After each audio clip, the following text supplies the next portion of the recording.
Hi, everybody. My name is Ben Whitty. I'm an academic here at Birkbeck College, and I'm very aware that only I stand between you and lunch. So I will be as quick as I can. Just to remind you, when you do leave for lunch, everybody who's here in person, do look over at Senate House, because Senate House was the inspiration for the Ministry of Truth in George Orwell's 1984, where his wife worked in room, you know what room she worked in. Okay, so I'm going to talk very briefly about my experience as an academic, which I think is going to be quite distinct from the experience of journalists and campaigners. So I want to talk to you a little bit about why I use FOI, how I've used it, and then end with a few kind of tips for the future. The first really important thing to say, and this is something that both George and Lucas talked about, is that you should only use freedom of information if you need to.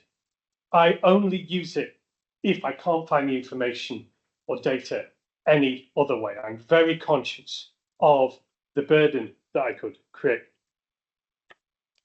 So how have I used it?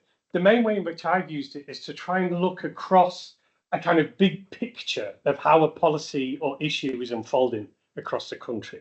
So what that normally means is local government and making so-called round robins to those bodies. I've also made freedom of information requests to central government and recently to some of the newly publicly owned train bodies as well. In terms of what kind of issues I've used it for, I was very interested a few years ago as they abolished lots of the audit mechanisms across local government, the extent to which people are using their own audit rights. You probably all know better than me that for a few tantalising days each year, you can go to your local council and look through the budgets, either physically or online. So I made a series of FOI requests to see how many people have been availing themselves of that right over the past 5 years. More recently, there's a lot of talk in the United States about different government departments and bodies using AI as a means to process freedom of information requests. So I made a series of FOI requests to central government departments to see if they were doing so. Broadly, the answer is they are not. The one that I'm actually most pleased with is one of the most recent ones. I got this from a kind of hint from a Guardian piece of investigation about in the aftermath of the dumping of the statue of slave owner Edward Colston in Bristol. I was intrigued as to what extent councils have been quietly doing different things with their public spaces. Because, as you know, councils still retain the power to change street names without public consultation.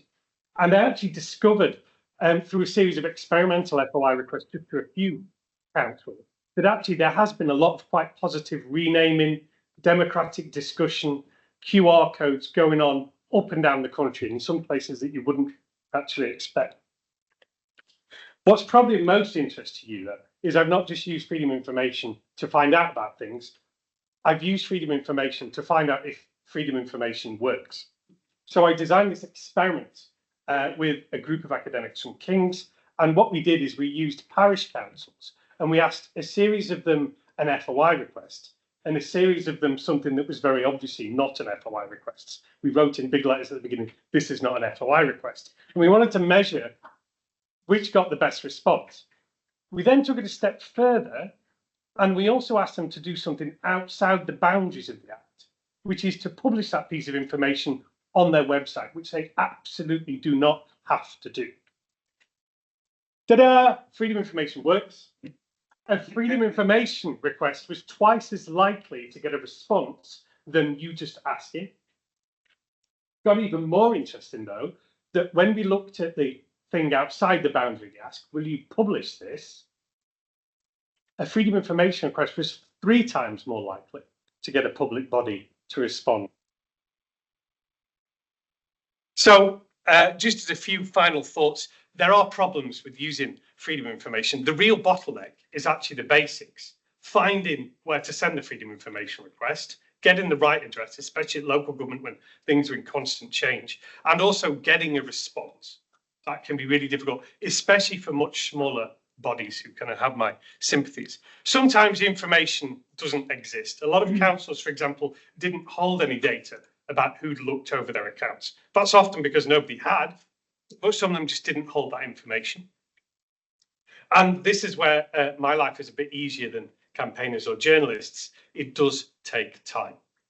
But luckily, academia moves much more slowly than campaigning. Yeah. So finally, my top tips, which are actually rather similar to what I've gone before as well. Ask yourself why you need it before you do. Before you make a request, check their disclosure logs, if they have one. Check what do they know. If you think you've had a bright idea for an FOI request, there's a very good chance someone else has had it at some point before. I always use my academic privilege. I scatter the word academic all over the email. I tell them about what it is I'm researching. I give them access. I make sure they can see my publications page and things like that and say why I want the information. I also ask nicely, and I try and be very patient and realize that sometimes this can take kind of 5 or 6 emails to really clarify what you want. But going back to what George has said and what Martin always says in his very helpful advice on this, keep a good spreadsheet. That is absolutely the key to making successful FOI requests. And just final thoughts for the future, and actually both Lucas and George mentioned this. I'm really interested in these new bodies that are covered or partly covered by Freedom of Information or EIRs, particularly water companies, and also as of next year, 8 out of 10 train journeys are going to be in a publicly owned train that is subject to the Freedom of Information Act. So I'm very interested in how we can actually use those to measure freedom of information in the future. Thanks, everyone.